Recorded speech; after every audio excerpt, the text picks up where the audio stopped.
Prepare-se para muito conhecimento.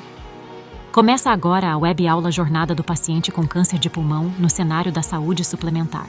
Neste evento, você terá acesso a conhecimentos essenciais sobre o câncer de pulmão de não pequenas células, CPNPC, ALK, atualizando-se sobre as melhores práticas e inovações no tratamento oncológico.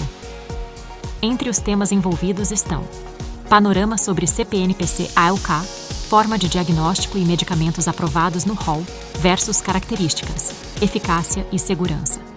Especialistas convidados: Dr. Marcelo Petroc Coraça, oncologista clínico e pesquisador da BP, a Beneficência Portuguesa de São Paulo, com foco de atuação em oncologia torácica, câncer de pulmão e câncer de mama. Dr. Cássio Ide Alves, diretor técnico médico da Abranger. Começa agora a web aula. Aproveite o conteúdo. Envie suas perguntas. E bom evento!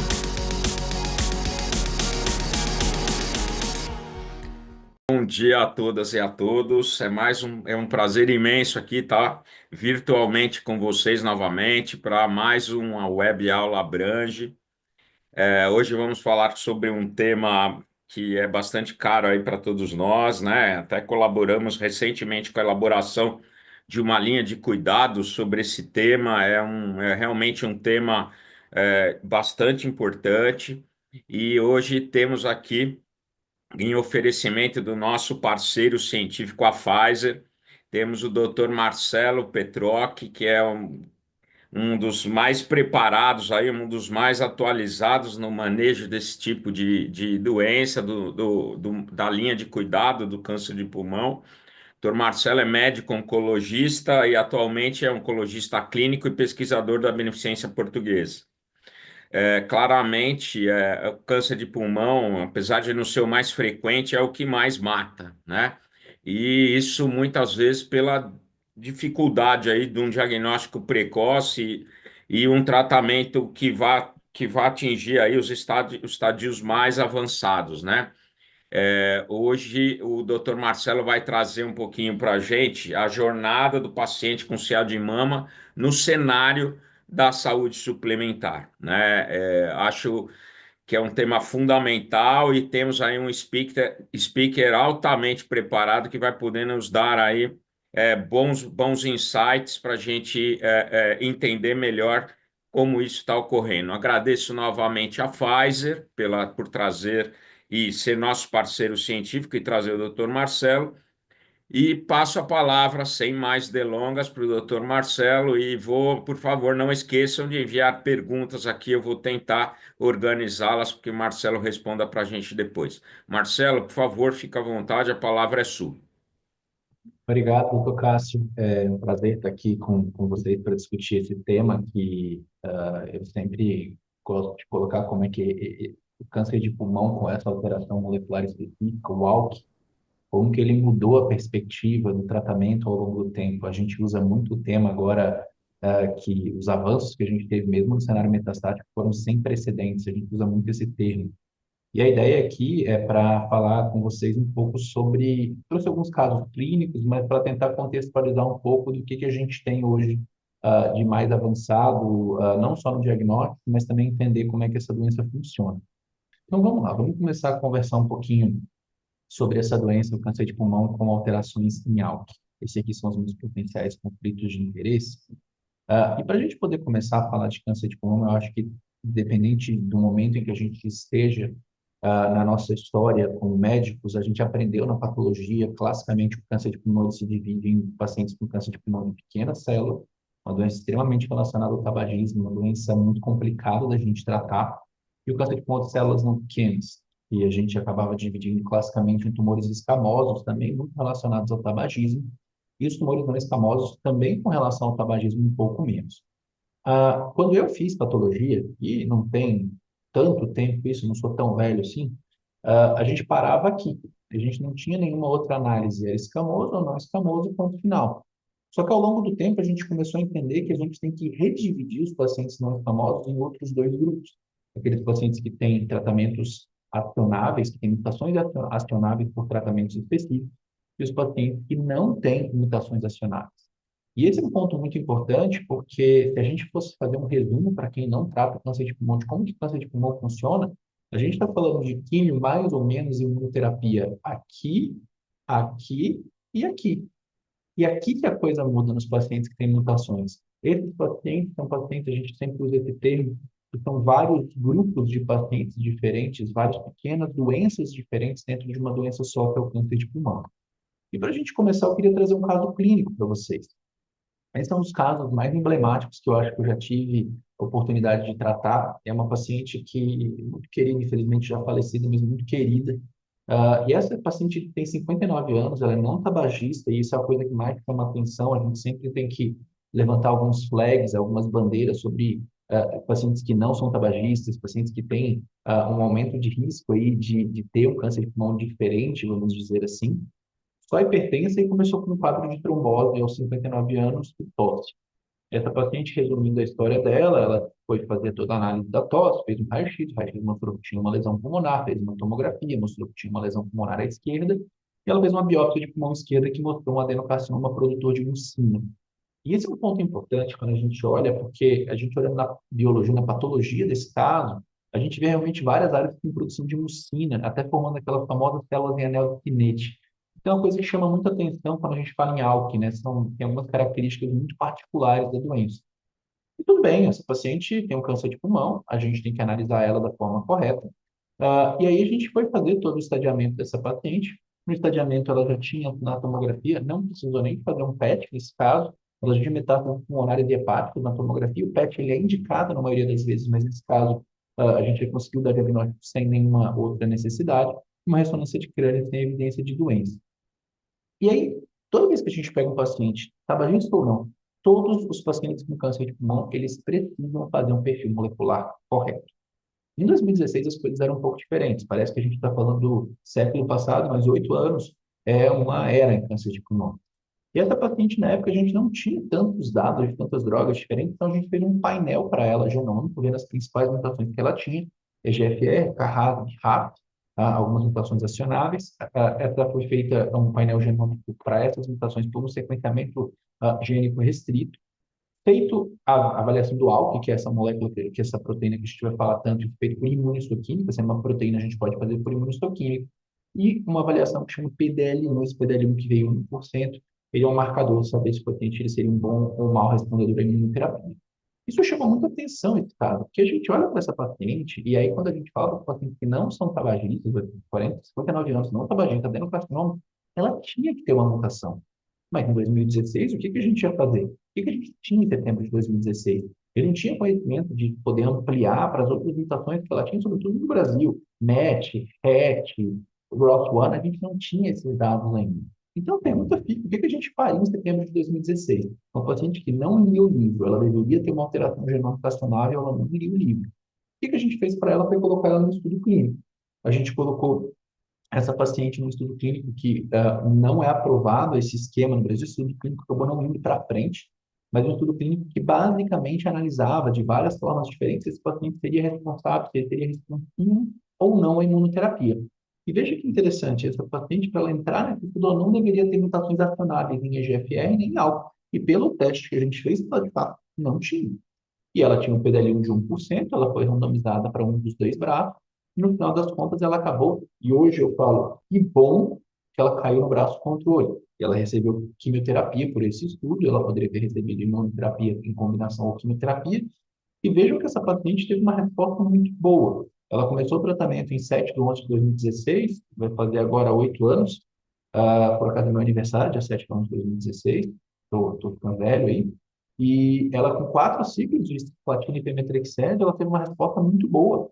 Benefício clínico, melhorou a tosse, ficou super bem, muito bem mesmo. E veja que ela ficou de 31 de 1 de 2017 a 22 de 1 de 2018 com uma terapia com químio de manutenção. Mantendo um bom benefício, mantendo-se clinicamente bem, essa paciente não sentia praticamente nada, então ela teve uma ótima resposta à quimioterapia. O fato é que tudo que é bom, infelizmente, muitas vezes acaba não funcionando para sempre. Quando a gente está falando de quimioterapia, terapia-alvo, isso acaba sendo uma questão relativamente comum. E quando a gente fala de quimioterapia, é muito comum que esse paciente tenha progressão de doença depois de um período pré-estabelecido, né? Você vê que essa paciente ela usou mais de um ano de quimioterapia, a média para esses pacientes em torno de 5 meses. E aí eu falei, poxa, o que eu vou fazer agora? Ela saiu do estudo clínico, eu voltei para o perfil molecular dela. EGFR, Carrasa, Mirasa, BRAF, sem mutações, ALK negativo, PD1 de 1%. O que eu vou fazer para essa paciente? E aí eu falei, bem, ela poderia receber imunoterapia em segunda linha, em 2018 a gente tinha essa aprovação, a gente tem até hoje, mas a gente já usa em primeira linha para os pacientes que a gente indica. E aí, essa paciente não respondeu muito bem. 2 do 3 de 18 até 25 do 4 de 18, ela recebeu pembrolizumab, que é uma terapia, não teve uma boa resposta, que teve até uma progressão, não respondeu muito bem. Mas assintomático, falei, o que eu vou fazer agora? Cocei a cabeça, olhando as imagens dela, falei, puxa, será que vamos manter mais um pouquinho de tempo? Vamos ver o que vai acontecer, porque não sabemos muito bem. A próxima coisa que a gente faria para ela é químio, mas em 18 de 10 de 2018 ela teve uma progressão definitiva. E aqui não é uma função comparativa, a gente está vendo as imagens que ela tinha vários nódulos pulmonares, um volume de doença maior. A gente vê doença hepática, no caso dela, 2 lesões. E aí eu tive que voltar para trás e começar a ficar incomodado com esse caso. E por que eu fiquei incomodado com esse caso? Porque essa paciente não tinha uma alteração molecular. Será que ela não tem uma coisa que eu não testei? Em 2018 as coisas mudaram um pouco. Será que eventualmente a gente testou ela de forma incorreta? E eu olhei para o ALK de novo e eu olhei para a questão da doença, a doença que tem essa característica de formação de mucina, células anel-definite, é muito comum de pacientes que têm o ALK. O ALK é basicamente uma fusão gênica, um gene fundido no outro. E, puxa, tem ausência de rearranjo, mas ela foi detectada por uma imunohistoquímica. Será que se eu analisar ela de uma forma diferente vai fazer algum sentido? Aí, poxa, você vai voltar nos papers, né? A morfologia desses tumores é muito parecida com a morfologia do caso dela. E aí eu resolvi discutir com ela e a gente pediu um painel genômico ampliado. A gente não fez só aquilo que a gente tinha feito, não fizemos aqueles painéis super amplos, como o Foundation, que todo mundo fala, aqueles painéis de 300 genes. E a pergunta é por que eu solicitei esse painel? Porque pelo método que eu tinha, eu não consegui identificar se esse paciente tinha alguma alteração. Puxa, mas Marcelo, se ela fosse uma paciente mega ultra tabagista, talvez eu não tivesse pedido o painel, porque para mim ela é uma paciente que tem uma alteração acionável que eu só não consegui achar. E aí, por que não solicitar um painel ampliado? Olha, se eu tivesse disponibilidade na época, eu pediria, mas era uma questão de custo, inclusive. E nesse caso específico, eu quero achar para ela, não se ela tem aquelas variantes malucas, com uma alteração de número de cópias e tal. Eu quero ver se ela tem alguma coisa que eu possa dar um tratamento específico para ela. E nisso a gente achou, nesse teste, o OncoMindFocus, um teste de 52 genes, baseado em DNA e RNA, um desbalanço sugestivo dessa fusão. Eles não conseguiram achar no teste qual que era a fusão gênica, mas ela tinha uma fusão de ALK, ela tinha uma mutação em outro gene chamado TP53, mas ela tinha uma fusão de ALK. E eu estou tratando essa paciente desde 2016 sem essa informação, porque o teste que eu tinha não foi adequado. Isso chama a atenção de como é que a gente precisa trabalhar esses pacientes um pouco melhor. E aí a gente tem cenários lá de 2013 já mostrando que o crizotinib foi a primeira droga que a gente teve para algo que a gente não usa mais hoje, não faz sentido mais usar, versus quimioterapia que eu poderia dar para ela, pemetrexed ou docetaxel, foi melhor. E a gente começou o crizotinib para ela, ela teve uma resposta muito boa. Infelizmente, a resposta dela durou por um tempo. A gente vê algumas imagens com resposta, é bem óbvio, né, como é que ela respondeu. Vários nódulos pulmonares desapareceram. O que ocorre é que essa paciente, a gente vê uma lesão hepática aqui reduzindo também, mas o que ocorre é que essa paciente ela começou a ser tratada com crizotinib um momento muito tardio. Essa paciente começou a ser tratada no momento em que talvez ela foi tratada exposta a tantos tratamentos prévios, que se tornou tão estranho que ele não respondeu tanto tempo quanto a gente gostaria. E eu nem coloquei esse detalhe, a gente tentou dar uma outra droga depois que ela teve a progressão, que é o alectinib, ela não respondeu. Então, fica a importância de a gente entender que essas doenças, embora a gente esteja falando que câncer de pulmão, como o Dr. Castro falou, não é a doença mais frequente que a gente tem, né? Mama, próstata, acaba ganhando. Em termos de subclassificações, a gente está falando que ALK vai corresponder em torno de 3 a 5% dos cânceres de pulmão. Então faz sentido a gente ir atrás dessa filigrana, dessa vírgula? Faz. Porque para esses pacientes o tratamento faz muito sentido. E o teste tem que ser feito de forma correta. A gente sabe que no Brasil talvez exista uma incidência um pouquinho maior de ALK.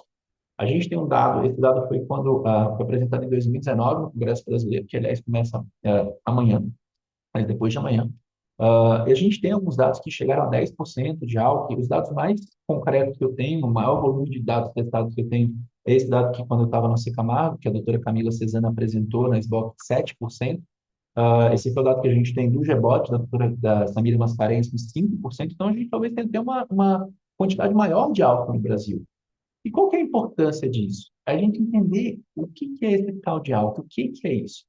O álcool, na verdade, não funciona para muita coisa. O álcool, a anaplastica piriforma kinase, ele não tem muitas funções biológicas corretas. Ele atua em alguns processos celulares, mas, sobretudo, no desenvolvimento embrionário neural. Então, ele é uma proteína, quando ela é produzida, né, que não tem muita função dentro da célula, como diferente do EGFR, que tem várias funções em relação a crescimento, a sobrevivência celular. Mas, o que que pode acontecer? O ALK, diferente das outras alterações que a gente tem, que sofrem pequenas mutações, ele pode sofrer uma fusão. Então, a gente pode ter o álcool se fundindo com outro parceiro. A gente tem mais de 90 parceiros identificados, 85% desse parceiro é basicamente essa outra proteína chamada ML4, esse gene chamado ML4. Existem várias variantes diferentes de ML4, e o fato é que por ele ser uma alteração que não tem tanta função do ponto de vista biológico, a gente conseguiu desenvolver várias e várias drogas. O crizotinib, que foi a primeira droga que foi desenvolvida, o alectinib e o brigatinib, que estão aprovadas no Brasil. O seratinib acabou não sendo aprovado. E o lorlatinib. E o fato é que quando a gente tem a fusão, a gente vai aumentar a sobrevivência, vai aumentar a proliferação, aumentar a angiogênese, aumentar a migração e aumentar a metástase. Por quê? A ativação do sinal que ocorre abaixo dessa fusão, dessa alteração molecular, ele fica de forma constitutiva. E o álcool ele foi, na verdade, identificado há muito tempo. Ele foi identificado em 2007. Aí a gente fala, pô, 2007 não é muito tempo, Marcelo, não tem nem 20 anos direito isso, nem chegou a 20 anos. Mas de 2007 para cá, da identificação que foi feita para cá, as coisas mudaram de uma forma muito robusta. Agora a pergunta que fica, peraí, isso é uma fusão gênica. Qual que é o melhor método que a gente tem de pesquisar as fusões de álcool? Eu tenho que sequenciar a fusão inteira, o ML4 e o álcool, para entender se ele existe ou não? Eu tenho que fazer algum outro método diferente? E o fato é que a gente pode testar esse paciente de várias formas diferentes. Para a gente saber que esse paciente tem álcool ou não, hoje é relativamente fácil. Qualquer paciente que tem câncer de pulmão, células não pequenas, do tipo não escamoso, ele é candidato a receber um teste molecular ampliado. Esse teste molecular ampliado ele é financiado pela indústria farmacêutica, mas esse teste molecular basicamente vai dar essa informação. Mas eu posso ver isso de várias formas. Até mesmo na hematoxilina e eosina, eu mostrei para vocês que não é definitivo, mas algumas coisas que a gente olha chamam um pouco a atenção. Putz, será que esse paciente é um álcool? Eu conto sempre de um caso que, para mim, é muito emblemático, uma paciente, assim, volume de doença imenso, muito doente, muito mal. Essa paciente chega para mim com o adenocarcinoma e célula adenocarcinate. Eu liguei para o patologista e falei, você consegue rodar uma imunistoquímica, que a gente está vendo proteína, na verdade, para álcool? Eu falei, mas, poxa, é um gene, como é que eu vou ver proteína na imunistoquímica? Justamente por ser uma fusão gênica e pelo fato da gente não ter a proteína derivada dessa fusão gênica de forma normal, qualquer fusão gênica pode ser testada, se a gente tiver um anticorpo correto, por imunistoquímica. Então, se eu tenho uma imunistoquímica para álcool, eu já estou autorizado a tratar o nosso paciente. É um clone, não vale qualquer clone, tem que ser um clone específico chamado D5F3. E também tem cobertura pela indústria farmacêutica para a gente fazer. Eu posso fazer FISH, o FISH a gente vai ver um caso mais para frente, que é um método que eu pessoalmente não gosto. O FISH para álcool, basicamente, o que a gente vê, ele consegue ter uma marcação do ML4, uma marcação do álcool. Então, ele vê aqui, em vermelhinho e verde, eles estão juntos. Quando eles estão separados, desculpa, marcação do álcool e marcação do parceiro que ele tem no cromossomo de origem dele. Quando tem a separação dos sinais, aí ele é positivo, mas aí o fiche é difícil de ver, ele é caro, nem todo mundo sabe ver, e obviamente a gente tem sequenciamento gênico que acaba sendo padrão, por quê? A gente vai ver que não só saber se o paciente tem álcool ou não é importante, e como o caso que vocês viram na minha paciente, ela não foi vista por imunistoquímica e foi vista por sequenciamento de nova geração, então se você tem uma imunistoquímica positiva, ele é alto, pode tratar. Se você não tem, aí a gente tem que olhar com um pouco mais de calma e talvez testar esse paciente. E para nós, saber as coalterações, saber as comutações faz muito sentido também.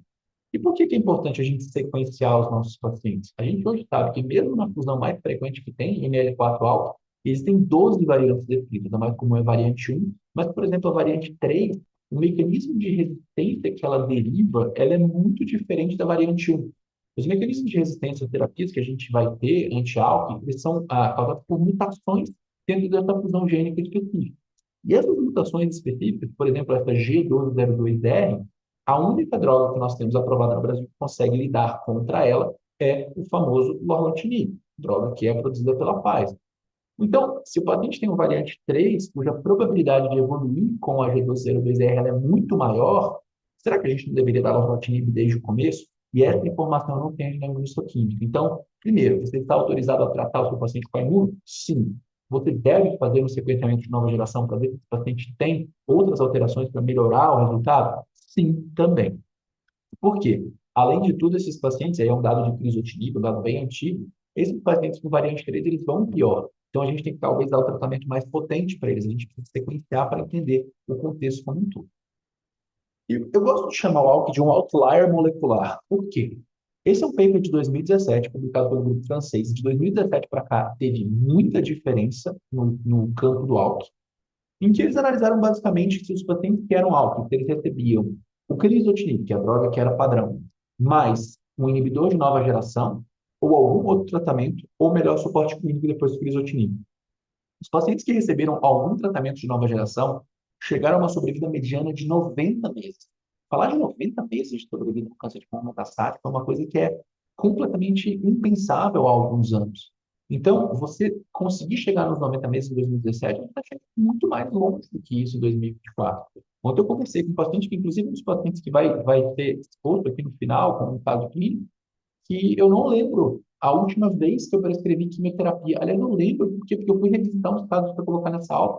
A última vez que eu prescrevi quimioterapia para um paciente que era ALK foi em 2018. Desde então, a gente tem tido drogas novas, e essas drogas a gente vê que foram aprovadas muito rapidamente. Desde o crizotinib aprovado em 2011 pelo FDA, a gente teve pelo FDA o ceritinib aprovado, que não foi aprovado no Brasil, a leitinib, brigatinib e lorlatinib, aprovações muito rápidas. Por quê? Porque o resultado desses pacientes foi muito bom. E aí a gente começa os baby steps aí, que a revolução do álcool ela começou com o crizotinib. A primeira droga que a gente teve, e aí tentando passar só para os estudos de fase 3, foi esse paper publicado pelo Dr. Benjamin Solomon, talvez uma das pessoas que mais saiba álcool no mundo, em que basicamente eles compararam crizotinib em primeira linha em pacientes não tratados, que tinham alterações em álcool, poderiam ser vistas de várias formas diferentes, versus quimioterapia. Os pacientes que receberam crizotinib tiveram uma sobrevida livre de progressão mediana de 11 meses, 10,9, versus 7 meses, tem uma análise inicial de ganho de sobrevida global. Por quê? Porque os pacientes que receberam quimioterapia poderiam receber crizotinib depois. Mas é uma droga que a gente viu que versus quimioterapia, vendo qualidade de vida, e mesmo sendo uma droga difícil de usar, não é uma droga que é fácil, não é tranquila. Em 2016, 2017, quando era o que a gente tinha, eu até achava ok a gente usar aqueles antiníveis. Ah, nossa, legal, porque a doença reduz muito, então o paciente se sente melhor e tal. Mas não é uma droga fácil. A gente vê que qualidade de vida, funcionamento físico, funcionamento social, funcionamento nas suas tarefas de vida, tudo o crizotinib ele foi melhor do que a quimioterapia. Então, assim, a gente está falando num cenário que funciona muito bem. E aí a gente vê que ao longo do tempo, o ganho de sobrevida desse paciente, em 4 anos, a gente vê que a mediana não tinha tido atingido de vida ainda, 56,6%, e a mediana de quem fez quimioterapia e depois teve um crossover para a crizotinib, eventualmente, foi de 47,5 meses. Então, a gente vê que esses pacientes eles vivem bastante, mas o que a gente quer é que eles vivam bastante e vivam melhor, da melhor forma possível. E o problema que a gente tinha é, quando o paciente falhava o crizotinib, que dava 10 meses de sobrevida livre de progressão, um valor pequeno, o que eles faziam depois? Teve alguns dados dessa droga de segunda geração, o alectinib pós-crizotinib. E o que a gente via é que esses pacientes acabavam tendo uma sobrevida livre de progressão que não era lá aquela coisa. Nos estudos de quase 2 anos, 17, 21 meses, mas talvez o maior estudo que a gente teve, que foi o ALU, deu 6,5 meses de sobrevida livre de progressão. Uma taxa de resposta que a gente está esperando nesse caso de 80%, 90%, poxa, de 38%. Então a gente não vê respostas tão boas. Perdão, que é o follow-up, 9,6 meses de PFS. Então a gente não está falando de uma droga que funcione tão bem. E o alta, que é o estudo do brigatinib pós-crizotinib, 16,7 meses na dose mais alta, que a gente teve de 180 miligramas, que foi a dose que foi aprovada, inclusive, no Brasil. Mas o fato é que não é aquela coisa que a gente vai ver quando a gente usa essas drogas em primeira linha, ou mesmo o lorlatinib em primeira linha. E o lorlatinib, que foi testado em vários cenários diferentes, quando a gente fala em pacientes que foram tratados previamente, então, pacientes que teve até três terapias prévias, três TKIs, três drogas ou mais prévias, a gente vê que esses pacientes têm respostas que continuam sendo muito boas. Para pacientes que não receberam nenhum tratamento prévio, foi 90%. Para quem recebeu crizotinib prévio, a gente está falando em um cenário que gira em torno de 70%. Mas quando a gente vai decaindo e usando linhas prévias de tratamento, a gente vai entender por que que isso ocorre, a gente vê que essas fotos elas não são tão boas. A gente vê que as sobrevidas elas não são tão boas também. São sobrevidas que são ok, são sobrevidas que o paciente tem uma melhora de qualidade de vida, mas elas não são tão boas. Os pacientes vão até bem. A gente vê que, por exemplo, se o paciente nunca tinha recebido nenhum tratamento, a gente não foi atingido a mediana. Para quem recebeu só o crizotinib prévio, não foi atingida. Mas quando você está começando a pegar vários pacientes que foram expostos a várias linhas de tratamento, aí a gente vê que as sobrevidas livres de progressão vão caindo para 6, 7, 5 meses, não são tão boas assim. E por que que isso acontece? E por que que eu vou tentar mostrar para vocês que, na nossa visão, faz sentido a gente sempre usar o melhor tratamento o mais cedo possível? Essa é uma publicação de 2016, que já mostrava quais eram os mecanismos de resistência a essas drogas. O que a gente vê é que, ao longo do tempo, quando você dá um tratamento anti-álcool para o paciente, seja o crizotinib, o alectinib, o ceritinib, que nem está aprovado no Brasil, o brigatinib, eles vão desenvolvendo mutações pontuais dentro desse novo gene, desse gene de fusão. E a gente vê que isso vai variando dependendo da droga que a gente vai utilizar. Essas mutações, a gente tem várias drogas aqui dispostas, o trizo, ceritinib, aletinib, brigatinib, lorlatinib. A gente vê que, a depender da mutação que o paciente tem, o que está em verde mostra a sensibilidade de uma dessas drogas, o que está em vermelho mostra a resistência. A gente vê que, de todas essas drogas, quem consegue inibir o maior número de mutações de resistência é o lorlatinib. A gente vê que, por exemplo, se a gente for levar em consideração a mutação mais frequente de resistência, que está no códon 1202, a única droga que a gente consegue pegar é o lorlatinib.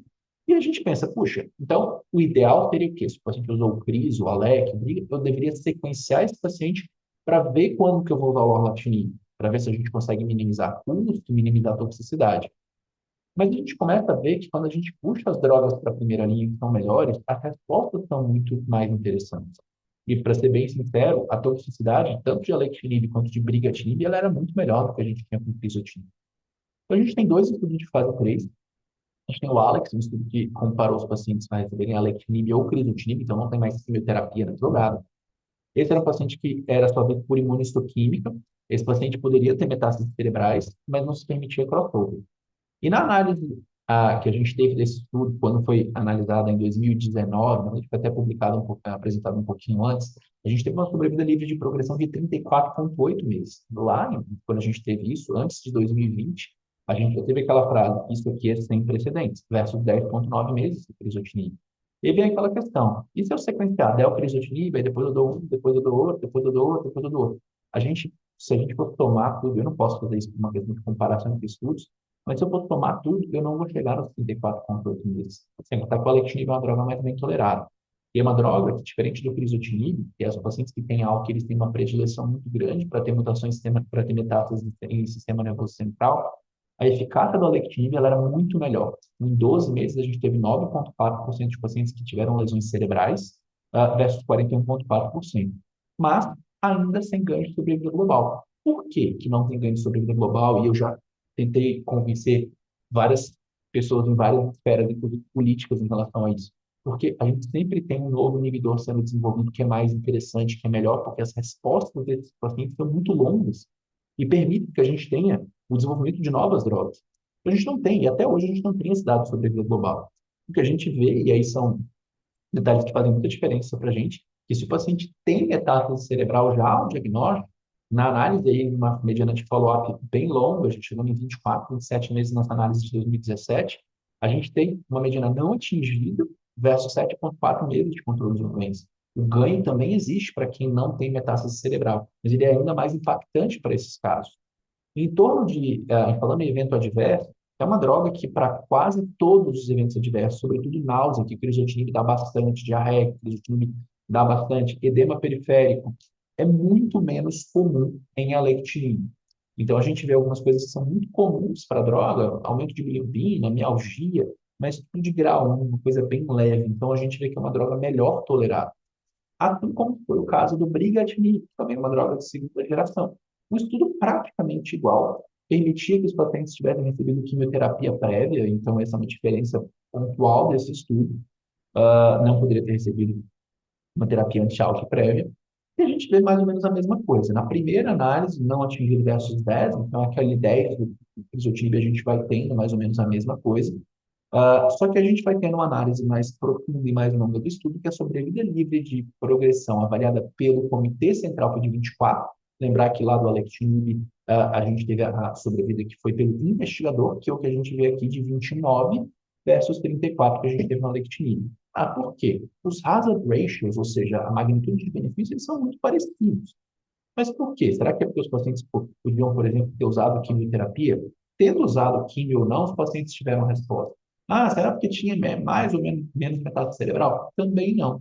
É uma coisa que, na nossa visão, porque não há uma comparação direta de alectinib com brigatinib, as drogas são iguais. O alectinib é um pouquinho melhor tolerado, os dois vão bem em metástases cerebrais, como a gente vê aqui, né? A mediana não atingida versus 6 meses. Varia para quem não tem metástase cerebral também, mas a gente estava ali em torno de 30 meses, a gente triplicou o ganho, né? De 10 para 29 para o brigatinib e 34 meses para o alectinib. Continuava sendo sem precedentes, não tinha nenhuma publicação até aquele momento que desse um ganho tão significativo por tanto tempo. Mas o brigatinib, ele é melhor tolerado na minha visão do que o crizotinib, mas ele é uma droga um pouquinho mais chata. Ele dá menos náusea, ele dá menos náusea. Ele vai dar, eventualmente, menos vômito, vai dar menos vômito, menos constipação, vai dar menos constipação.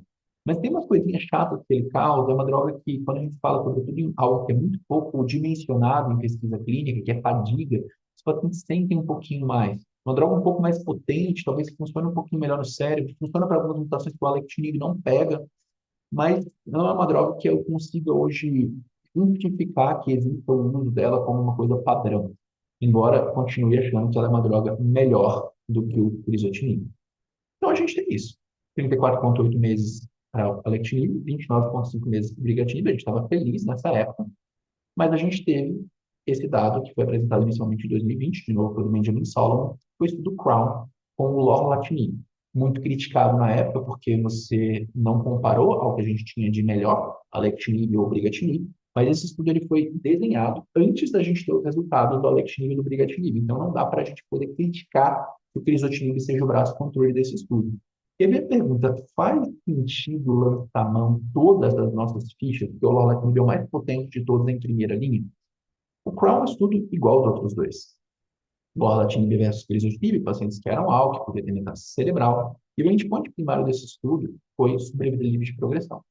A gente vê que são populações muito parecidas, como a gente acaba vendo em ALK, um quarto dos pacientes em qualquer um dos dois braços tinha metástase cerebral, que é uma coisa muito comum, uma doença muito, dá muita metástase cerebral. Quando a gente viu esse dado em 2020, a gente ficou meio chocado, porque a gente teve um follow-up inicial de 24 meses mais ou menos. Esses pacientes, eles não tinham atingido a sobrevida livre de progressão em 24 meses, e a curva parecia fazer um platô, mas o follow-up ainda era curto, versus 9,3 meses do crizotinib.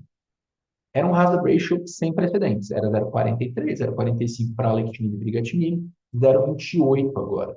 Naquele momento, a gente não podia dizer e falar assim, puxa, não, gente, isso aqui é o nosso padrão, isso é o que a gente vai fazer de tratamento, por quê? Naquela época a gente não tinha um follow-up tão longo, mas a sobrevida de progressão, seja pelo investigador, pelo comitê central, a curva se separava muito, parecia formar um platô. Depois dos primeiros pacientes ali, em 12 meses que tinha algum tipo de progressão, a curva ela caía muito pouco. E a gente vê esse hazard ratio de 0,2. E o benefício ele era consistente para todo mundo. Pacientes que tinham ou não metástase cerebral, e o benefício para metástase cerebral ele era muito grande. E a gente vai ver isso agora. Mas o benefício ele era para todo mundo versus crizotinib. Mas aquilo não me convencia que crizotinib, que lorlatinib poderia ser melhor do que a alectinib ou brigatinib naquele momento. Marcelo, mas e a resposta? A resposta continua sendo maior, assim como a alectinib e brigatinib foi melhor também. Então, a gente vê respostas melhores. E aí a gente começa a ver que, para naquele momento, algum grupo de pacientes específico pode sentir. Por quê? Pacientes que tinham doença mensurável ou não mensurável no cérebro, quando a gente dava o tratamento com lorlatinib, tinha respostas muito melhores do que com crizotinib. A gente está falando que a duração de resposta foi de 9 meses para crizotinib versus não atingida para lorlatinib. 66% de taxa de resposta. Então, quando a gente pega os pacientes que tinham doença mensurável, ou seja, mais fácil a gente medir, 82% de taxa de resposta com uma sobrevida que não foi atingida. E aí, quando a gente olha o gráfico de sobrevida global, fala, não, mas não dá para me convencer naquele momento ainda. Talvez, para todo mundo não. Mas quando a gente olhava lá em 2020, o dado de sobrevida livre de progressão intracraniana é uma curva reta. Nesse follow-up que a gente tinha de 24, um pouquinho mais do que isso, de meses, a gente tinha pacientes, 5 pacientes tiveram algum tipo de evento intracraniano versus 45 do crizotinib, com um hazard ratio de 0,07. Eu não lembro a última vez que a gente viu um hazard ratio menor que 0,1. Então, isso já me fazia pensar, essa droga, para pacientes com metástase cerebral, é a droga para a gente utilizar desde o começo, faz sentido, a gente precisa utilizar. Mas é uma droga mais difícil. E daí que ficou aquela dúvida, puxa, será que essa droga ela é mais complicada de fazer, vale a pena para todo mundo, que se pensava naquela época? A gente vê que era uma droga versus criso, que não era tão diferente, um pouquinho mais de evento grau 3 e 4, a gente vê um perfil muito padrão do lorlatinib, mas a gente vê que tem eventos grau 3 e 4 que são muito comuns, que são hipercolesterolemia e hipertrigliceridemia. Agora tem umas coisinhas que são um pouco mais chatas. Edema é um pouco mais chato para lorlatinib, ganho de peso é um pouquinho mais chato, neuropatia periférica é uma coisa que incomoda alguns pacientes relatam efeitos cognitivos, até mesmo de humor. Então não é uma droga tão simples de fazer. Então o ponto é, para quem que a gente utilizaria naquele momento? Naquele momento, para mim, os pacientes com volumes muito altos de doença ou que tinham metástases cerebrais eram pacientes para lorlatinib, porque a gente não tinha um follow-up tão longo quanto a gente gostaria.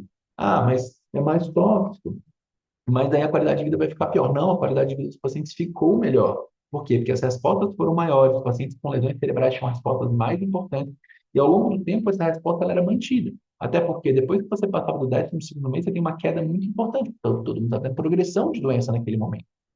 Então, é uma droga que, apesar de ter essa toxicidade particular, não versus friso, mas versus alectinib ou brigatinib, que era um pouquinho mais difícil da gente fazer, é uma droga que os pacientes melhoraram de qualidade de vida. E aí ficou aquela dúvida em 2020, qual que era o sequenciamento ideal? Começar crizotinib, depois dar alectinib, brigatinib, depois dar lorla? Isso também já estava fechado como algo que não deveria ser feito. Alectinib, brigatinib, depois lorla? Isso era uma possibilidade. Ou começar com lorlatinib? A gente tinha essa dúvida do que fazer, e essa dúvida ela começou a ser tirada quando a gente começou a entender como que a gente tratava os nossos pacientes. E aí vem minha pergunta, como que a gente chega em 90 meses? Será que dá para a melhor droga para todo mundo de cara? Será que sequenciar a melhor proposta? O próprio Justin Gaynor, que publicou esse paper em 2016, ele analisou esse paper de novo em 2019. E nessa análise ele mostra justamente isso, que os pacientes evoluem com mutações, e a mutação que só o lorlatinib pega, quando a gente vai usando drogas de novas gerações, ela acaba sendo um pouco mais comum do que com crizotinib. E o que a gente vê é a mesma coisa. Qualquer mutação que o paciente tem, o lorla consegue pegar. O briga consegue pegar algumas, o alectinib consegue pegar outras, mas o lorla é a droga que consegue pegar todas as mutações.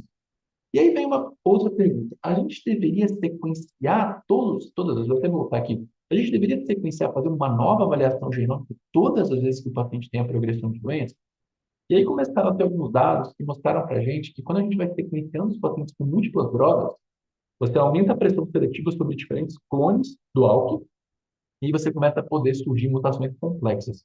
Em resumo, o que é uma mutação complexa? Mutação complexa é aquela que o lorlatinib não consegue pegar. É duas mutações juntas. E essa o lorlatinib não consegue pegar. E aí a gente começou a entender que quando você começava a sequenciar os pacientes de forma muito grande, se você usava nenhuma linha de tratamento, uma ou duas linhas de tratamento, a gente começava a ver mais pacientes com mutação G1202R, e a gente via que o número de mutações a gente acabava tendo mais frequente quando a gente dava o alectinib primeiro para o paciente. Dava uma pressão seletiva durante muito tempo. Então, você acabava vendo que esse paciente acabava tendo mais mutações, não era uma só. Ele poderia ter duas mutações. E quando a gente usava, né, o paciente que ele usava lorlatinib, depois do lorlatinib, isso também acontecia. A pergunta é, se eu começar o alectinib ou o brigatinib e o paciente evoluir com duas mutações, a chance que existe de o paciente não responder ao lorlatinib e não ter a opção de usar a droga no futuro, ela é muito grande. E até aqui a gente ainda não sabia dos dados que eu vou apresentar para vocês, que foram apresentados esse ano do lorlatinib. O que que acontece ao longo do tempo? O que acontece é isso, você faz o olectinib, o paciente ele começa a desenvolver uma mutação e ele vai desenvolvendo outra mutação com o lorlatinib. Ao longo do tempo, se você sequenciar o paciente de várias formas, ele tinha uma mutação inicial, o alectinib pegou, depois surgiu a G1202R, aí o lorlatinib entra e aí ele vai apresentando as mutações de resistência. Então, quando a gente sequencia os inibidores, a gente pode selecionar pacientes resistentes ao lorlatinib. Então, começar a crisotinib direto não faz sentido. Começar alectinib, brigatinib, poderia fazer algum sentido. Agora, a gente está sequenciando os pacientes demais, ainda mais com dados que eu vou mostrar para vocês em breve de lorlatinib, na nossa visão não faz sentido nenhum. Porque o que acontece é isso. Você vai sequenciando, você vai sequenciando, você vai sequenciando, você vai sequenciando, e o paciente ele vai gerando outras mutações que possam permitir que o paciente não seja responsivo ao lorlatinib. E aí, mesmo quando você expõe o paciente ao lorla, depois de várias linhas de tratamento, a gente vê que o tempo de tratamento dos pacientes ele é muito curto, diferentemente do que a gente viu em 24 meses naquela análise de 2020, que não tinha nenhuma progressão de doença. E a gente vê que isso é consistente. Quanto mais a gente sequencia, maior é a chance de aparecerem mutações complexas e, às vezes, o lorlatinib não consegue pegar. E, no final das contas, se você for biopsiando seu paciente em vários locais, fazendo biópsias líquidas, eventualmente, você vê esse monte de alteração diferente maluca que esse paciente vem a ter. Então, assim, no final das contas, são pacientes que precisam receber o melhor tratamento antes. Os pacientes, além de tudo, a gente começou a entender que alguns pacientes que podem ter outras mutações acionáveis, outras comutações não acionáveis, como TP53, mutações de genes relacionadas à ciclina, deleções de MTAP, são pacientes que também vão ter respostas piores.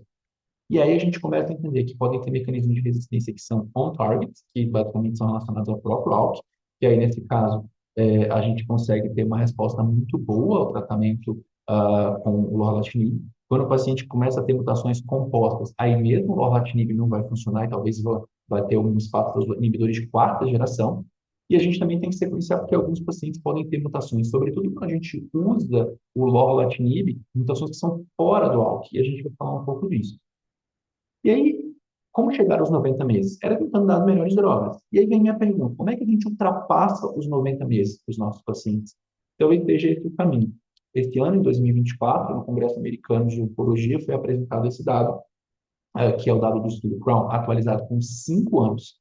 A gente sabia que o estudo já era positivo, mas o follow-up de 60 meses mostrou o quê?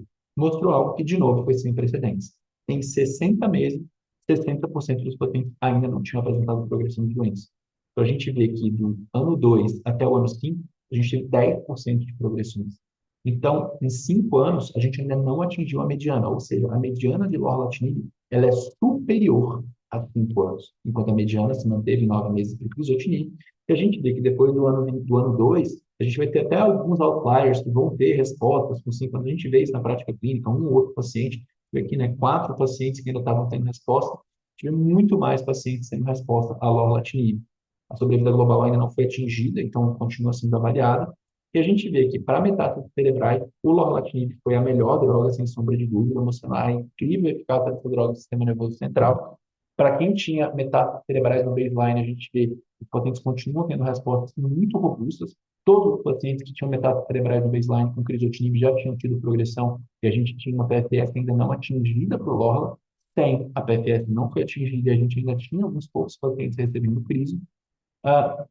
E o que é interessante é que o tempo para progressão intracraniana, ou seja, para o paciente ele ter, seja se ele tiver uma metástase cerebral ou não, para aquela metástase ou aparecer ou que a que já tinha piorar, a gente teve 9 eventos com crizotinib. Em 5 anos, 92% dos pacientes ainda não tinham tido progressão de doença intracraniana, o que é um ponto muito relevante. Não só a diferença que a gente tem dado a outras drogas, que bateram lá em 34 meses no máximo, a gente tem 60 meses ainda não atingido, com uma proteção do cérebro muito grande. E é o que a gente vê, quem tinha metástase cerebral, 5 eventos de progressão, quem não tinha, 4 eventos, e as curvas do crizotinib falam por si só. Realmente são curvas que são muito inferiores às curvas do lorlatinib. E a gente fala muito de toxicidade, porque a droga é mais difícil de fazer. E aí, como é que a gente trabalha em relação a isso? Será que a gente pode melhorar os sintomas dando algum tratamento específico? Muitas vezes, a gente consegue trabalhar para os nossos pacientes com reduções de dose. Então, a gente usa a dose padrão de 100 miligramas, a primeira redução é de 75 miligramas, Então, o que a gente viu nessa análise é que quem teve a redução de dose não teve impacto nessas primeiras 16 semanas, por toxicidade, não teve impacto. E a gente sabe que no dia a dia, conversando com os investigadores do estudo, pacientes que têm a droga disponível há mais tempo, que tem alguns pacientes que usaram um quarto da dose e continuam com resposta prolongada por muito tempo. Então, isso mostra para a gente que se você consegue, você deve começar a 75 para todo mundo? Não. Mas se você consegue fazer para o seu paciente 100 miligramas, mantenha. Mas se você achar que ele precisa reduzir por efeito colateral, isso não vai ser deletério de forma nenhuma. E até uma curiosidade para os pacientes que estão aqui na curva contínua, eles vão até um pouco melhor. Talvez porque eles tolerem melhor a droga, não tenham interrupções no tratamento. E quando a gente pega pacientes que têm variantes piores de prognóstico, por exemplo, os pacientes com variante 3, os pacientes com variante 3, eles têm uma sobrevida livre de progressão de 5,6 meses no crizotinib, e a gente está falando aqui de 60 meses, né, os pacientes que tiveram lorlatinib. Variante 1, 64,3 versus 7. Quando o paciente tem uma comutação de TP33, ele vai pior, mas ele continua indo melhor quando ele tem o lorlatinib como droga a ser utilizada. E o que a gente vê aqui em relação a tipos de resistência, a maioria dos pacientes que usam lorlatinib, ele pressiona tão bem o ALK, que ele não teve nenhum desenvolvimento, pelo menos uns 31 pacientes com progressão de uma nova mutação em ALK ou uma mutação composta em ALK. A maioria dos pacientes teve mutações em outros genes. E aí, nesse caso, talvez a gente consiga, nesse cenário, trabalhar com esses pacientes com outras drogas que possam ser mais interessantes, combinações de drogas, mas a gente vê aqui que essas respostas elas são muito boas. E para a gente finalizar e abrir para discussão, né, tem mais 18 minutos aqui. O que a gente vê é que os pacientes aqui alguns casos clínicos. Esse é um caso de 49 anos, o paciente não tabagista, e em 2021 ele chega com esse raio-x. A gente vê aqui um pulmão direito completamente tomado por, dá para ver já a linfangite aqui, uma massa grande. A gente vê que, resumindo a história dele, ele foi visto com uma tosse persistente, sem melhora pela avaliação por otorrinolaringologista, fez triagem para TB, foi internado, TB foi descartada, e aí na biópsia ele veio o quê? Um padrão muito parecido com aquela paciente que eu mostrei para vocês. Um padrão aqui com vários componentes de mucino, um tumor mais mucinoso. E aí ele coloca, né, um adenocarcinoma sólido com células adenocinéticas. Isso aqui é praticamente uma fusão gênica. Não só o álcool, as outras fusões gênicas podem ter, mas chama muita atenção. Esse paciente estava tratando em outro local, fizeram a mesma avaliação que foi feita antes, uma imunistoquímica para álcool positiva. Ok, beleza, vamos tratar ele com um tratamento anti-álcool. A gente vê, né, que ele no PET tinha várias marcas pulmonares, obstrução de brônquios lobares, um monte de opacidade de vidro fosco, linfonodo, lesão óssea, muita lesão. Já tinha lesão cerebral, isso é uma outra coisa que chama atenção. Múltiplas imagens de 1,1 centímetro aqui. A gente está vendo aqui essa lesão que parece até neurocircose, né? Essas lesões que são com um halo aqui mais intenso e com necrose central. Então, a gente vê isso muito, de forma muito típica aqui. E esse paciente tinha lesão cerebral. E aí, não me pergunte por quê. Esse paciente internou por causa de derrame pleural, pericárdio, precisou fazer pericardiocentese. E aí, começaram no dia 18 de 6 por uma doação à droga que tinha lá em 2019, que foi o crizotinib. Eu coloquei 2021 aqui, perdão, é 2019, me confundi. Começaram o crizotinib para ele. E não me pergunte por que resolveu fazer um FISH para álcool. O FISH foi negativo para o rearranjo de álcool, suspenderam o crizotinib desse paciente. Mas ele já tinha uma imunistoquímica positiva. Se a imuna é positiva, a gente pode tratar. E a gente sabe que pode ter essa discordância, tem publicações sobre isso, entre o álcool, que é a imunistoquímica, e o FISH. E aí vem a pergunta, tratar ou não tratar? O que a gente viu nessa análise é que se você tem um paciente com imunistoquímica negativa e FISH positivo, 72% dos pacientes responderam, 38% não responderam. Agora, se tem imunopositivo e FISH negativo, todo mundo responde. A imuno é melhor do que o FISH nesse cenário. Talvez as pessoas não saibam ter FISH. Então, esse paciente tinha que ter sido tratado com crizotinib. Não tabagista, jovem, tudo a favor do álcool. O que fizeram para o paciente? Resolveram dar quimioimunoterapia para ele. Isso talvez seja o maior problema que esse paciente teve na vida dele. Eu vi ele ontem, tá? Tá bem até hoje. Então, assim, esse paciente ele teve uma miocardite imunomediada pela imunoterapia, piora de derrame pleural, fez toda a pericardiocentese, e aí, lá em junho, ele tinha recebido tratamento que, naquele momento, era certo, talvez fosse certo. Crizotinib, 250 miligramas de 12 em 12 horas. E qual que é o problema de alguém ter dado imunoterapia para ele, além de ele ter evoluído com uma miocardite imunomediada? Nós sabemos com essa publicação, que houve uma época que tentava combinar tudo, até imunoterapia com terapia-alvo, essa é uma publicação que incluiu 13 pacientes. E aí fizeram a combinação do crizotinib, que é uma terapia anti-alvo, com imunoterapia com nivolumab. A gente teve 3 óbitos nesse estudo por toxicidade hepática. Ou seja, combinar crizotinib e nivolumab, qualquer imunoterapia, não faz sentido. E a imunoterapia ela fica no nosso corpo por mais tempo. E aí vem a importância de testar esse paciente direito. Esse paciente chega para mim, eu estava trabalhando no C. Camargo na época, e ele me procurou por segunda opinião, porque, cara, tô só indo mal, o que que eu faço? Será que eu preciso fazer um sequenciamento gênico? Ele não tinha grana na época para fazer, não tinha forma de. Vamos fazer uma nova imunohistoquímica. Não precisa ir muito longe, só precisava começar. Esse cara estava doente. Cara, eu sempre comento, ele é um cara que hoje, inclusive, ele é um advocate, né? Ele sempre vai em todos os nossos eventos de pacientes, ele é motoqueiro, todo barbudão e tal. Eu falo com ele, né, que ele era um cara que desde o começo deveria ter recebido tratamento com tratamento correto. Hoje ele está super bem, faz crossfit, anda de moto e tal. Só que esse cara, ele estava mal naquele momento. Não dava para ficar esperando um sequenciamento que ia demorar 14, 21 dias. E ele veio mostrou química para ALK positiva, ou seja, ele é ALK. E ele começou na época a lectinib. Era o que eu tinha disponível naquele momento, eu não tinha orlatinib naquele momento. E a gente vê que a resposta que ele tinha foi brilhante. Só que a gente teve isso aqui de resquício cerebral, daquele monte de lesão que vocês conseguiram ver. E esse paciente ficou com a lectinib por um período de muito tempo, até que recentemente ele teve uma progressão de doença e a gente começou a orlatinib para ele. A gente está muito bem clinicamente hoje, o paciente está com a dose cheia, ele é bem grande, mas assim, com respostas muito boas, respostas cerebrais muito boas, e que se alguém não tivesse pensado 2 vezes em retestá-lo de forma correta, esse paciente talvez ficasse ainda tendo insistido em quimioterapia, imunoterapia e não tivesse tido uma resposta tão boa. Isso eu tenho um outro caso diferente, um paciente de 71 anos, oriental, masculino, uma lesão de 7,3 centímetros. Puxa, agora está mais difícil. Tem vários linfonodomegalias mediastinais, um monte de nódulos pulmonares, sistema nervoso central sem lesões. Esse paciente, ele não tinha o ML4 alto padrão, ele tinha outra fusão de álcool, que a gente sabe que tem um prognóstico pior. Então, ele usou crizotinib durante 9 meses, teve progressão de doença encefálica, e isso foi a progressão de doença que esse paciente teve. E a pergunta fica, e agora? A gente sequencia, faz de novo a avaliação, sim ou não, plasma, tecido, vamos operar o cérebro dele, fazer radioterapia de crânio total, qual que é o próximo ITK que ele utilizaria? A gente até precisou operar uma lesão dele, que foi essa lesão aqui, porque ele tinha muito edema, mas ainda assim ele tinha muita doença. E esse paciente fica uma pergunta, qual que é o próximo ITK que ele tem para utilizar? Na minha regra, opinião, o próximo ITK para esse paciente é o lorlatinib, que é o que ele está usando até hoje. Ele está com 3 anos de lorlatinib agora, praticamente a gente conseguiu esse paciente lá no começo ainda da droga, e ele está com doença cerebral controlada até hoje. Então, naquele momento, talvez se eu tivesse a informação desse paciente desde o começo, dos dados do lorlatinib, né, que a gente viu apresentados na análise de 5 anos, eu teria dado o lorlatinib desde o começo. Mas naquele cenário, com um monte de lesão cerebral, ele está com a doença controlada até hoje. 38 anos, dezembro de 2020, uma lesão de 5 centímetros, lesão óssea no ilíaco. Esse paciente tinha uma fusão de álcool, e aí vem a pergunta, qual que era a fusão de álcool que ele tinha?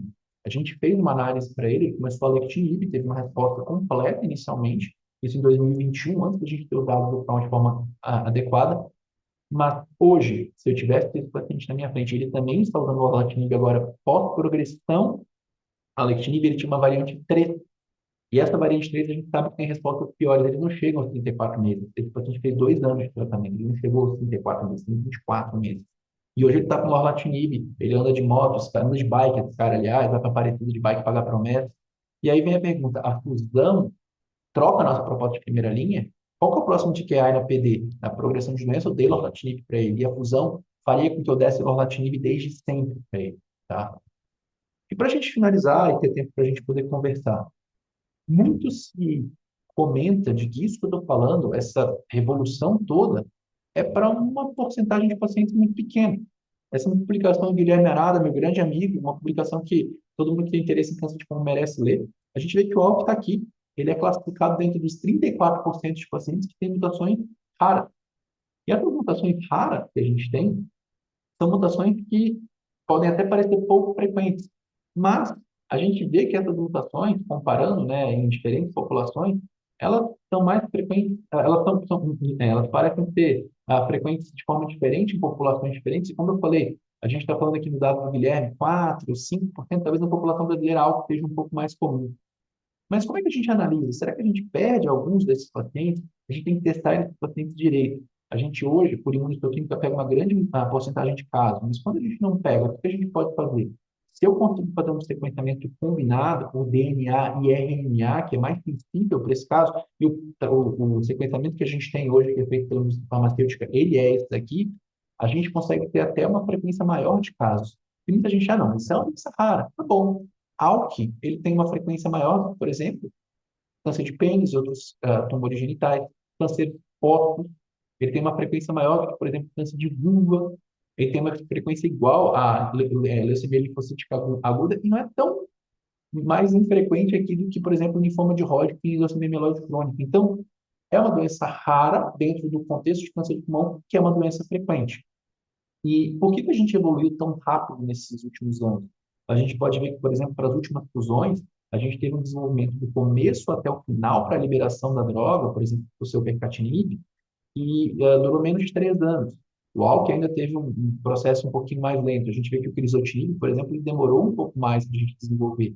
Por quê? Porque a gente está começando a ter mais noção do que a gente está fazendo, a gente está conseguindo colocar mais pacientes nos estudos clínicos, fazendo com que a gente note como as drogas funcionam de forma adequada, com estudos que melhoraram um pouco. Porque o que a gente quer, na verdade, é a gente diferenciar, a gente trazer estratégias diferentes para os nossos pacientes. No final das contas, os pacientes, a gente não quer mais ver essa situação do paciente que, quando ele nunca recebeu o tratamento, pode dar o que eu quiser. Vai ter uma porcentagem de pacientes que vai ter que receber outro inibidor, ou que não vai responder ao alectinib ou ao lorlatinib. Mas o que a gente não quer ver é esses pacientes chegarem já com resistência ao alectinib, e a gente vê que talvez metade dos pacientes tem que receber, por exemplo, uma combinação de quimioterapia. A gente quer que esses pacientes recebam o inibidor de tirosina quinase o máximo de tempo possível. E do ponto de vista prático, esses pacientes ficam bem, eles ficam bem por um período muito longo e a gente consegue manejar a toxicidade de forma adequada. E no final das contas, o que a gente quer é que esse paciente não passe por isso. Comece inibidor de primeira geração, que é o que talvez acabe estando disponível no SUS, para de segunda geração, para aí chegar na de terceira geração, e o que a gente vai fazer depois? A maioria dos pacientes que chegam no nível de terceira geração, já com várias evoluções clonais diferentes, são pacientes que eventualmente não vão responder à lorlatinib. Então, na nossa visão, o caminho é, a gente sempre tem que pensar em maximizar o benefício em primeira linha. E maximizar o benefício em primeira linha significa, para nós, dar a droga que é considerada melhor. Nesse caso, não é melhor por 2, 3, 4 meses. É uma diferença muito significativa. E é por isso que hoje nós, como comunidade científica do câncer de pulmão, consideramos que o lorlatinib é a opção de primeira linha considerada adequada. As outras, o alectinib e o brigatinib, podem ser opções também, mas que hoje, pensando em como os pacientes podem chegar nesses 60 meses e ultrapassar aquela meta de 90 meses que foi traçada lá em 2017, a gente acredita que o importante é você usar a droga melhor logo e você aprender a manejar efeito colateral. E com isso eu encerro e abro para perguntas. Muito obrigado. Parabéns, Marcelo, pela aula, muito ilustrativa. Você conseguiu abordar aí um tema bem espinhoso, complicado aí, de forma clara. Ficaram algumas mensagens aqui para mim. Eu sou cirurgião, gosto um pouco de oncologia, mas não é minha área. E realmente ficou aí claro que você fazer aí sequenciamento de múltiplas drogas vem seguido de diversidades de mutação, que é complicado, né? A gente começa a fazer o tratamento, responde bem, muda o clone, você tem que trocar o tratamento e por assim vai, né? E também a parte de mapeamento genético, acho que é fundamental aí, me pareceu que realmente faz toda a diferença aí para você indicar o tratamento inicial correto, né? Tem algumas perguntas aqui, Marcelo, que eu vou tentar, são várias aqui, eu vou tentar otimizá-las aqui, tá bom? É, Eles estão perguntando, Marcelo, qual a importância de realizar, aquilo que a gente acabou de comentar, né? Realizar uma avaliação detalhada do perfil molecular em pacientes com carcinoma de pulmão não pequena célula ALK positivo, e como isso vai impactar na escolha do tratamento de primeira linha. Fácil, isso não é só para ALK, né? Eu acho que o ponto principal para mim é uma das questões que eu coloquei. Tem dois casos que eu apresentei, que eram pacientes que não foram testados direito e que um deles foi tratado com imunoterapia. E assim, a gente está aqui no cenário de saúde suplementar. Dar imunoterapia para esse paciente é errado, faz mal. A mediana de sobrevida livre de progressão de imuno para ALK é 2 meses.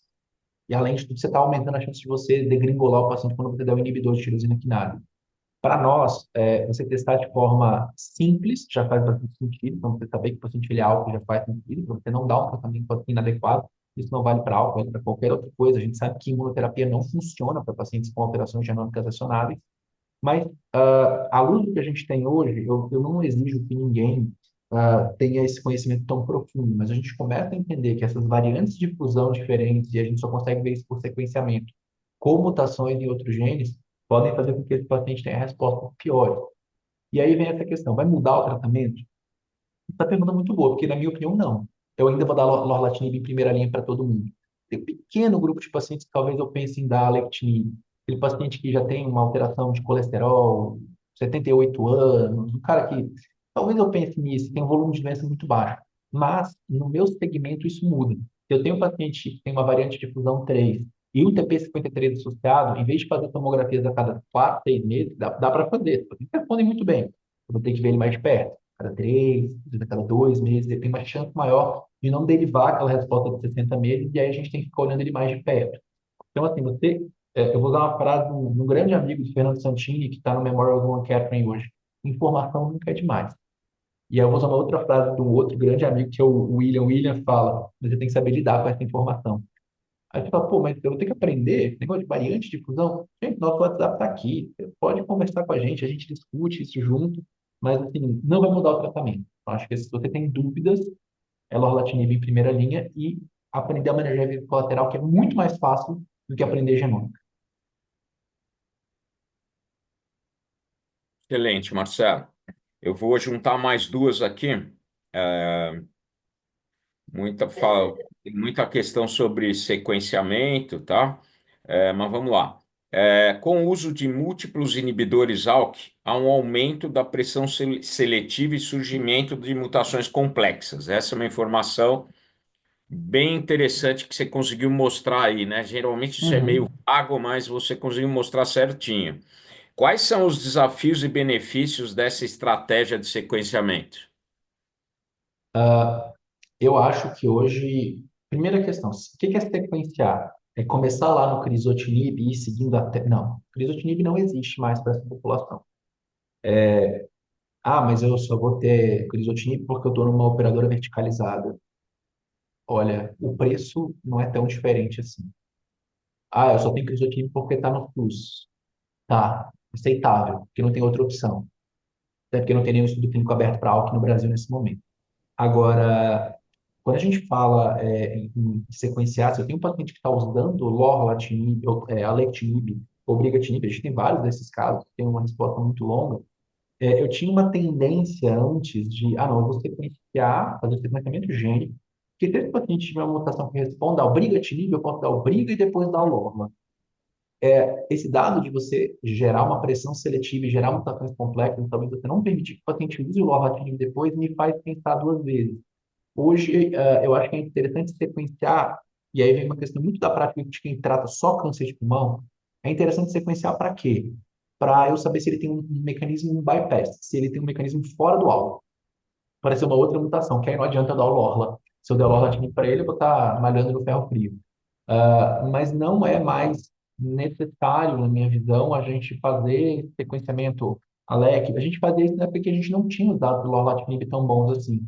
Então, para mim, hoje, é importante para a gente adquirir mais informação. É assim que eu trabalharia.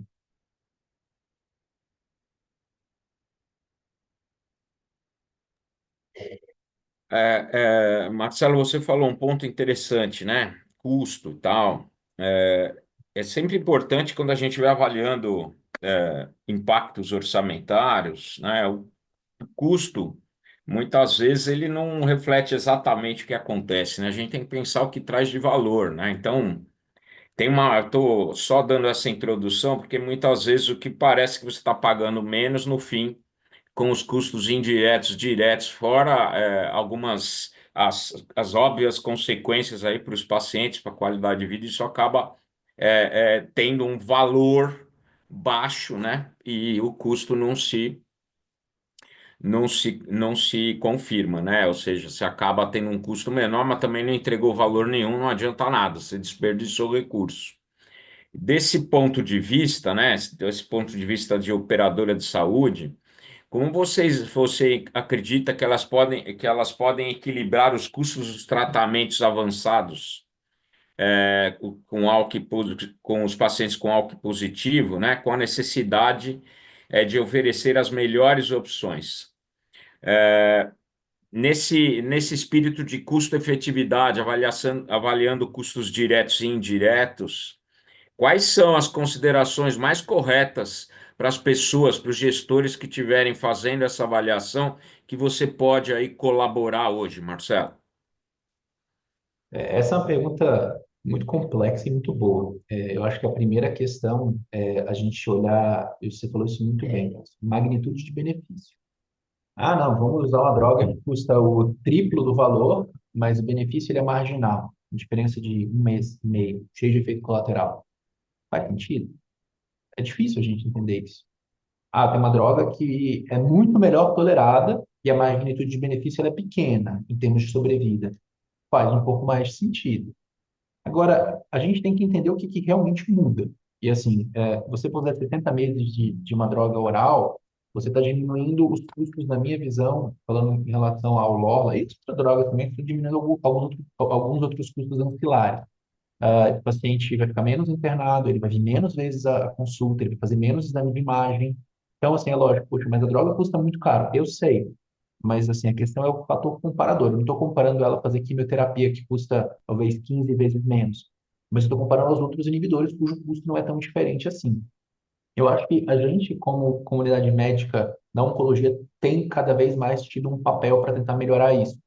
Eu digo isso porque não vou citar de qual empresa estava no Advisory Board esses dias e foi uma coisa muito interessante quando falaram, mas o que vocês precisam para achar que essa droga faz sentido? Eu falei, todo mundo foi uníssono, sabe? Diminuir o custo. Não tem como você achar que vocês vão chegar num custo que vocês querem chegar aqui e achar que vocês vão dar tchau no janelinha. Não tem, tem que baixar o custo. Então, a gente tem atuado muito nisso hoje de falar, olha, gente, a saúde suplementar está sendo pressionada, a gente precisa entender uma forma de trazer, obviamente, a questão de custo-efetividade aqui passa por custos ancilares, mas que a gente consiga também trabalhar na hora de até aprovação, a gente ter que premer as margens de todos os lados aí. Mas eu acho que o ponto mais importante aqui é que nós, hoje, o que eu sugeriria nessa análise é magnitude de benefício.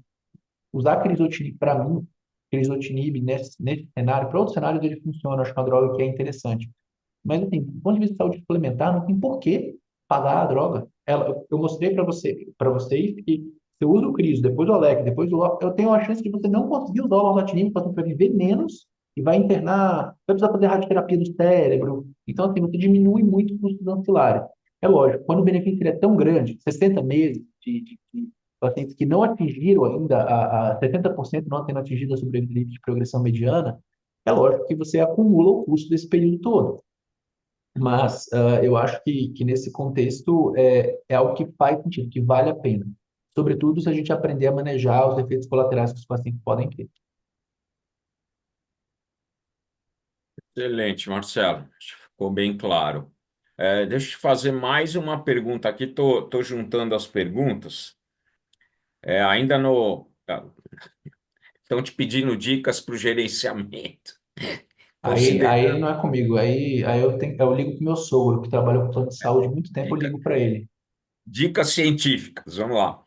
Considerando o papel das operadoras no gerenciamento dos beneficiários, quais estratégias aí das que você conhece podem ser implementadas para monitorar de forma mais eficaz a respostas dos pacientes às terapias de inibidores ALK?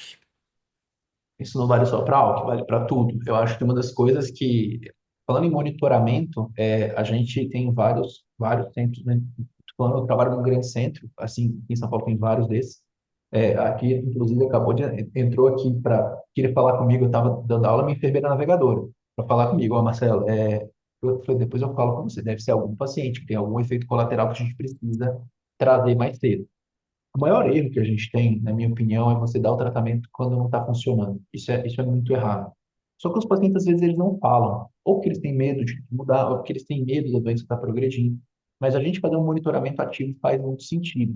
Então, o que a gente faz aqui, olha, é uma vez, dependendo do paciente, a gente cria isso em vários locais, cria um plano de cuidados. O paciente vai ser, a gente vai mandar uma mensagem, vai ligar para ele a cada 30 dias. Ô, você tá legal? Pô, tô legal. Então, poxa, beleza, vamos continuar. Ah, agora eu tô com uma cefaleia nova. Será que isso é uma progressão de doença encefálica? Quando é que sua toma estava prevista? Daqui a 2 meses. Vamos antecipar. Não dá para a gente ficar esperando. E uma outra coisa que isso tem a ver com logística para mim, e aí falou dica de gerenciamento, é uma coisa que para mim não faz muito sentido. Vou falar uma coisa que dá mais trabalho para a gente, obviamente, mas que para mim faz muito sentido. Tem muitas operadoras que entregam 3 meses de tratamento para o paciente.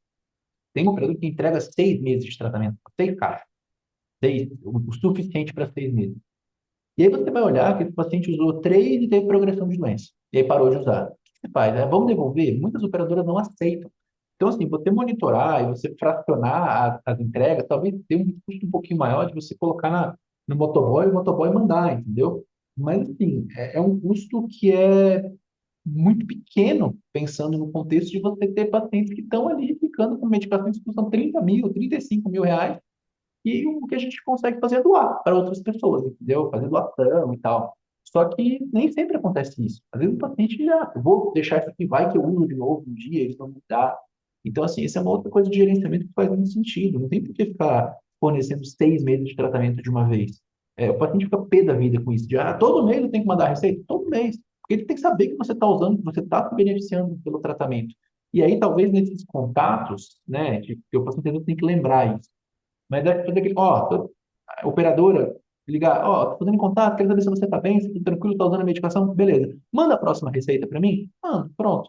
E aí você já também pode ter essa questão de orientar o paciente, não, tô passando mal. Pô, mas se o oncologista não falou, não tem contato, eu trabalho, não tem enfermeira navegadora onde eu trato. Então, assim, pô, então procura atendimento. Então, acho que essa é uma forma, um monitoramento ativo.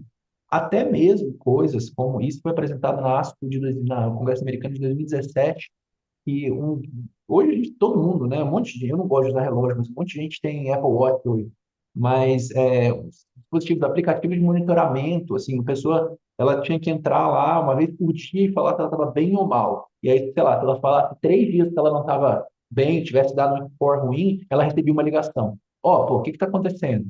Esse monitoramento ativo muda as coisas, até porque quando o paciente chega, é muito mais fácil eu resolver no PS, às vezes é uma infecção urinária que eu trato com antibiótico, mando para casa, do que o cara chegar cético aqui.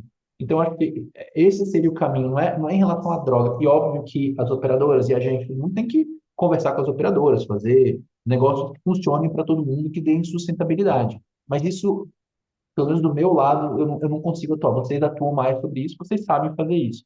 Mas esses processos que não estão relacionados à droga, para mim, fazem muito sentido. São ótimos insights aí, Marcelo. Realmente, monitorar o paciente, navegar ele dentro da jornada, orientar a jornada, coordenar a jornada, é alguma coisa que a gente nem pensa em não ter, né? Hoje em dia, né? Acho que isso não tem muito o que discutir, né? Realmente são ótimos insights que você trouxe.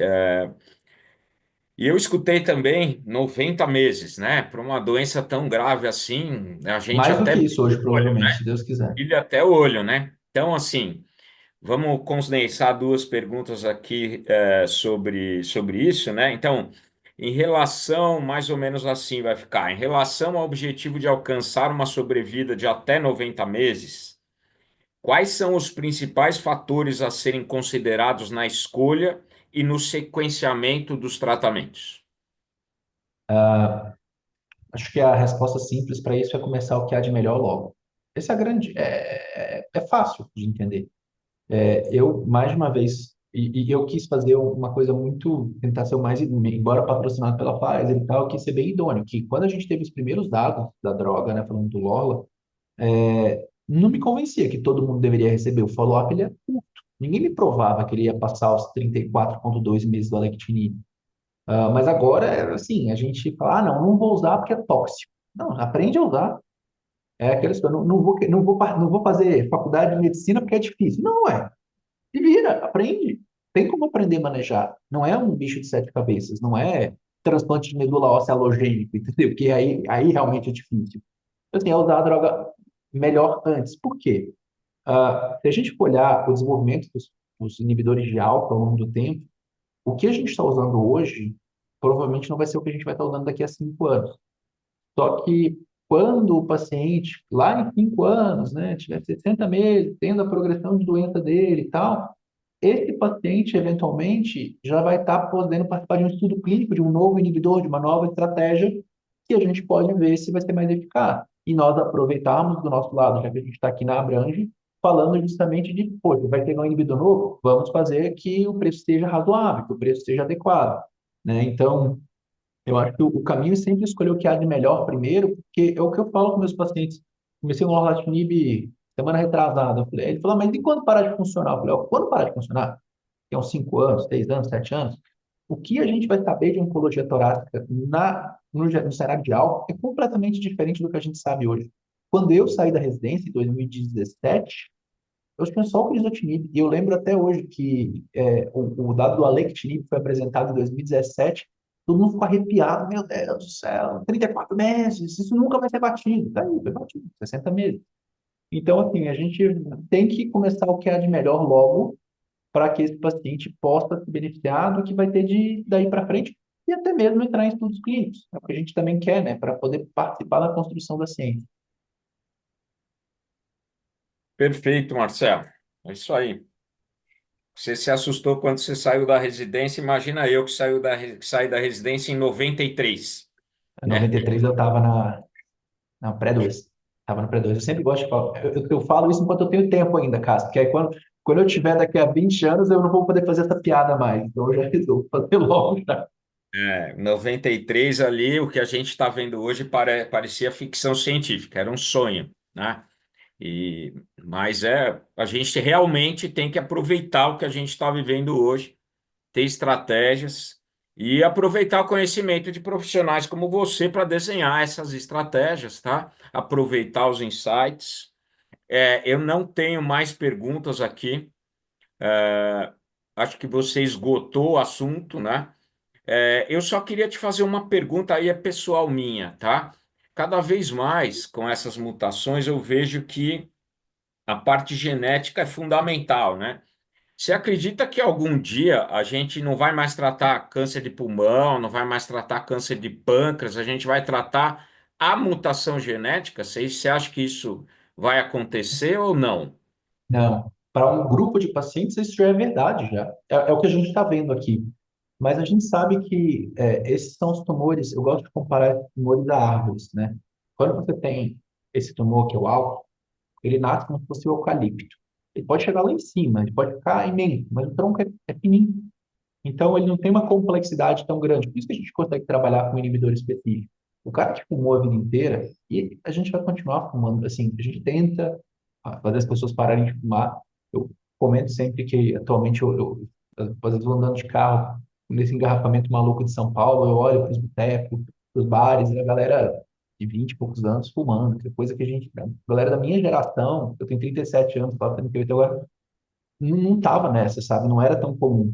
Então, a gente ainda vai ter tumores relacionados a questões do ambiente. Esses são pacientes que vão eventualmente responder bem à eu nem cansei de pulmão, à imunoterapia. Mas tem uns casos que a complexidade genômica é tão grande que não é eucalipto, parece aqueles carvalho, aquelas sequoias seculares lá da Califórnia.